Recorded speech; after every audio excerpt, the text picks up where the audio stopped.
You might want to ask yourself why the entire culture is utterly saturated with mass media entertainment from all sides, while the educational system in America continues its stupefying downward slide since the U.S. government decided to take over and subsidize the public school system.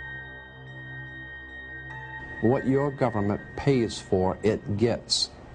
When we understand that, then we look at government-financed institutions of education and see the kind of students and the kind of education that's being turned out by these government-financed schools. Logic will tell you that if what is being turned out in those schools was not in accord with what the state and the federal government wanted, then it would change it. The bottom line is that the government is getting what they have ordered.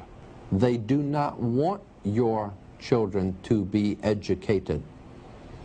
They do not want you to think too much.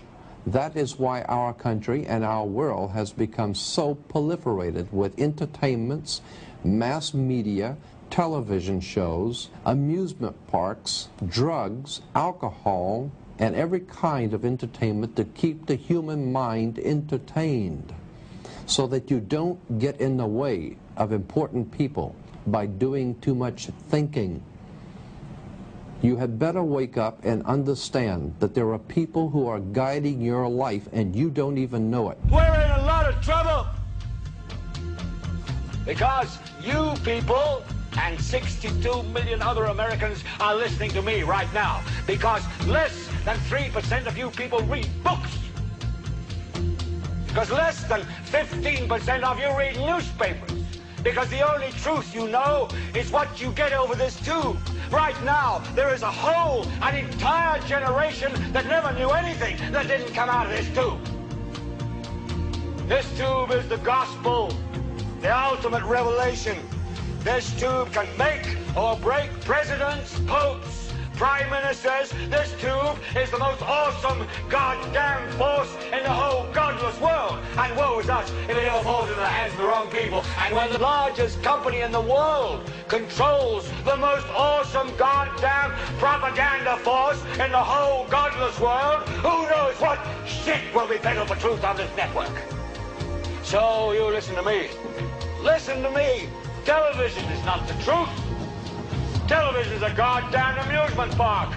Television is a circus, a carnival, a traveling troupe of acrobats, storytellers, dancers, singers, jugglers, sideshow freaks, lion tamers, and football players. We're in the boredom-killing business.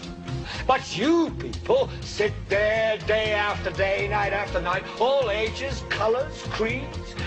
We're all you know. You're beginning to believe the illusions we're spinning here. You're beginning to think that the tube is reality and that your own lives are unreal. You do whatever the tube tells you. You dress like the tube. You eat like the tube. You raise your children like the tube. You even think like the tube. This is mass madness, you maniacs. In God's name, you people are the real thing. We are the illusion. The last thing the men behind the curtain want is a conscious, informed public capable of critical thinking, which is why a continually fraudulent zeitgeist is output via religion, the mass media, and the educational system. They seek to keep you in a distracted, naive bubble, and they are doing a damn good job of it. In 2005, an arrangement between Canada, Mexico, and the United States was made. This arrangement, unannounced to the public, unregulated by Congress, merges the United States, Mexico, and Canada into one entity, erasing all borders. It's called the North American Union, and you might want to ask yourself why you've never heard of this. In fact, there is only one mainstream reporter who has actually heard of and has had the courage to cover this issue. The Bush administration's open borders policy and its decision to ignore the enforcement of this country's immigration laws is part of a broader agenda. President Bush signed a formal agreement that will end the United States as we know it, and he took the step without approval from either the U.S. Congress or the people of the United States. It's a deal that few have even heard of. It's being done again by very few people at the very top on behalf of the investment class, but the working class of people, political officials across our country, from communities, from cities and so forth, they don't know anything about this. This isn't some trade agreement. It is a total removal of sovereignty from these countries, which will also result in a completely new currency called the Amero. Fall. Apart from that, I think one thing people who are dollar-based need to focus on is the Amero. That's the one thing that nobody's talking about that I think is going to have a big impact on everybody's life in Canada, the U.S., and Mexico. The Amero is the proposed new currency for the North American community, which is being developed right now between Canada, the U.S., and Mexico to make a borderless community, much like the EU, and the dollar, Canadian dollar, U.S. dollar, and the Mexican peso replaced by the Amero. By default of this agreement, the American Constitution will eventually be obsolete. You would think that a situation like this would be on the cover of every major newspaper. That is until you realize that the people who are behind this movement are the same people behind the mainstream media, and you are not told what you're not supposed to know. The North American Union is the same concept as the European Union, the African Union, and the soon-to-be Asian Union, and the same people are behind all of them. And, when the time is right, the North American Union, the European Union, the African Union, and the Asian Union will be merged together, forming the final stages of a plan these men have been working on for over 60 years. A one-world government.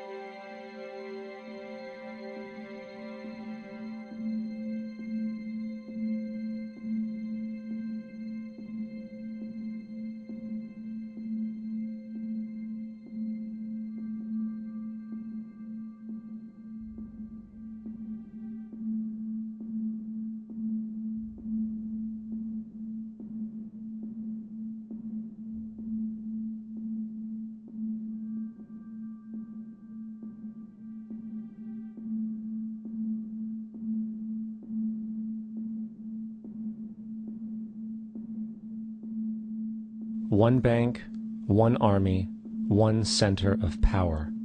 And if we have learned anything from history, it is that power corrupts, and absolute power corrupts absolutely. This is Aaron Russo, a filmmaker and former politician. To his left is Nicholas Rockefeller of the infamous Rockefeller banking and business dynasty. After maintaining a close friendship with Nicholas Rockefeller, Aaron eventually ended the relationship, appalled by what he had learned about the Rockefellers and their ambitions. I got a call one day from an attorney woman I knew, and she said, "Would you like to meet one of the Rockefellers?" I said, "Sure, I'd love to." And we became friends, and he began to divulge a lot of things to me. So he said to me one night, he said that there's going to be an event there, and out of that event, you're going to see we're going to go into Afghanistan, so we can run pipelines from the Caspian Sea. We're going to go into Iraq to take the oil and establish a base in the Middle East, and we're going to go into Venezuela and try and get rid of Chavez. And the first two they've accomplished. Chavez they didn't accomplish. And he said you're going to see guys going into caves looking for looking for people that they're never going to find. You know, he was laughing about the fact that you have this war on terror. There's no real enemy. He's talking about how by having this war on terror, you can never win it because it's an eternal war, and so you can always keep taking people's liberties away. And I said, how are you going to convince people that this war is real? He said, but the media can convince everybody it's real. I mean, you know, it's just that you keep talking about things, you keep saying it over and over and over again, and eventually people believe it. You know, you created the Federal Reserve in 1913 through lies. You create 9/11, which is another lie. Through 9/11, you're fighting a war on terror, and now all of a sudden you go into Iraq, which was another lie, and now they're going to do Iran. You know, and it's all one thing leading to another, leading to another, leading to another. Now, I would say to them, what are you doing this for? What's the point of this thing? You have all the money in the world you ever want. You have all the power. I said, you know, you're hurting people. It's not a good thing. And he would say, what do you care about the people for? Take care of yourself and you take care of your family. And then I said to him, what are the ultimate goals here?